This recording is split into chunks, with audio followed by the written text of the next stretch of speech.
మన పెట్టుబడి మన పిల్లల భవిష్యత్తు కోసమే కదా. మీ పెట్టుబడికి నమ్మకమైన వేదిక శ్రీ వాసవి ప్రాజెక్ట్స్.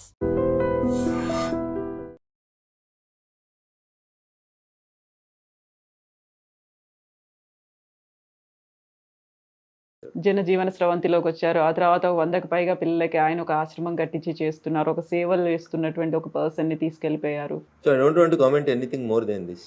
ఓకే. మీకేం తెలియదు కాబట్టి మీరు అట్లా మాట్లాడుతున్నారు. మాకు తెలుసు కాబట్టి మేము మాట్లాడొద్దు కాబట్టి మాట్లాడతలేం. ప్రభుత్వం తన పని తాను చేసుకోబోతుంది. ప్రస్తుతం వారి కేసు కోర్టు ముందు ఉంది. నేను ఇంతకంటే ఎక్కువ మాట్లాడలేదు.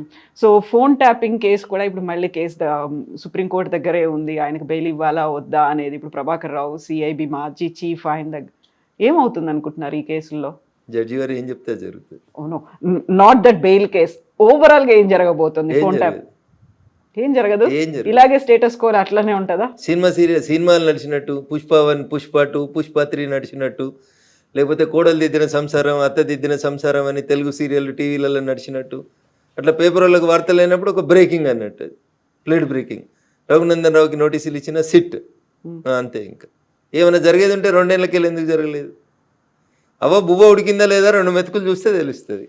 ఈ ప్రభుత్వం ఏం చేస్తుందా చేయదా అనేది గరణి పడుతుంది కదా. 2 ఏళ్ళకెళ్ళి దిగుతూనే ఉన్నారు కదా. 1వ సిట్టు, 2వ సిట్టు, 3వ సిట్టు, 4వ సిట్టు, ప్రభుత్వం పోతుంది, అయిపోతుంది. ఇంకో 3 ఏళ్ల పడేది ఇట్లనే కంటిన్యూ అవుతుంది. అంతకంటే గొప్పగా ఏమవుతుందని మీరు కలగంటారు? ఎప్పుడు నేను చెప్తా. ఏం చేయగలుగుతారు వాళ్ళు? ఏం చేయలేరు. ఎందుకంటే ఇప్పుడు వాళ్ళు కూడా ట్యాపింగ్ చేస్తారు కాబట్టి. మీది అవుతుందా? అవుతుంది, డెఫినెట్గా అవుతుంది. నా ఫోన్ ట్యాప్ కదని మీరు ఎందుకు అనుకుంటారు? అప్పుడు వాళ్ళు చేసిరు, ఇప్పుడు వీళ్ళు చేస్తున్నారు. కాకుండా మీరు ఇప్పుడు బీజేపీ ఎంపీగా ఉన్నారు, రాష్ట్ర ప్రభుత్వం అయితే ఏమవుతుంది? అప్పుడు బీజేపీ రాష్ట్ర అధ్యక్షుడు ఉన్న బండి సంజయ్ ఫోన్ ట్యాప్ చేయలేదా? కిషన్ రెడ్డి గారు ఫోన్ ట్యాప్ చేస్తలేరా? చేస్తూనే ఉంటారు అంతే. వాళ్ళకి నచ్చకపోతే అది ఒక రకమైనటువంటి ఇది అన్నట్టు, పోలీసులు చేసేటువంటి ఒక డ్యూటీ అది అంతే. సో మరి మీరెందుకు కంప్లైంట్ చేయలేదు? లేకుంటే దానికి సంబంధించి మీరు అందరికంటే ముందు మాట్లాడింది నేనే. ఇప్పుడు మీద అవుతోంది, ఇప్పుడు కూడా అవుతోంది అని చేస్తలేమో అంటారు, చేస్తలేమో అని చెప్తారు అంతే. ఏం చేస్తారు ఇంకా అంతకంటే? అప్పుడు పాత ప్రభుత్వం అదే చెప్పింది, ఇప్పుడు ఈ ప్రభుత్వం కూడా అదే చెప్తుంది. దాంట్లో తేడా ఏముంటుంది? ఏముండదు. సో ఈ కేసులు ఇవన్నీ ఎప్పుడు బయటకు వస్తాయి? మరి ఇప్పుడు జరిగేటువంటి ఏం బయటకు వస్తాయి అనుకుంటారు మీరు? ఏం జరగదా? ఏం బయటికి రావు, ఎవరిని ఉరి తీయరు అంతే. వాళ్ళు వీళ్ళని తిడతారు, వీళ్ళు వాళ్ళని తిడతారు. వాడు కొట్టినట్టు చేస్తాడు, వీడు ఏడిచినట్టు చేస్తాడు. అంతకుమించి వాళ్ళిద్దరు ఏం చేసేది ఉండదు. కాంగ్రెస్ టీఆర్ఎస్ 2 తోడు దొంగలే. ఏం చేయలేరు వాళ్ళు, ఏం చేయరు. ఏమన్నా చేస్తే మేము అధికారంలోకి వచ్చినాక చేస్తాం. వాళ్ళని ఇద్దరిని మడతేస్తాం, మేమే ఇస్తాం. కేవలం రాజకీయంగా టైంపాస్ అంతేనా? ఇప్పుడు టీఆర్ఎస్ చేసిందంటే ఇప్పుడు కాంగ్రెస్ చేస్తుందని. వేరే పార్టీలలో ఉన్నటువంటి రాజకీయ నాయకుల్ని వేధించేందుకు వాడుకునేటువంటి ఒక వెపన్ అది అంతే. అంతకుమించి వాళ్ళు చేసేది ఏమన్నా. So Congress party 2 years complete చేసుకుంది ఇక్కడ గవర్నమెంట్ని, రేవంత్ సర్కార్.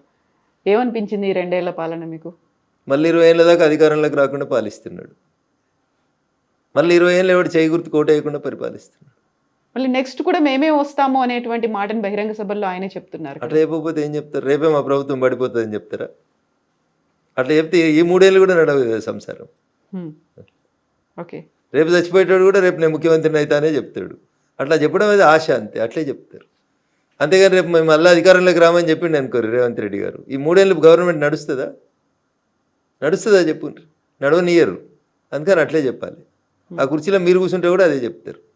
ఇంకో గంట అయితే పదవి వీకేస్తారంటే కూడా నేనే ముఖ్యమంత్రిని అని చెప్తారు. కర్ణాటక చెప్తలేరు, సిద్ధరామయ్యను శివకుమార్.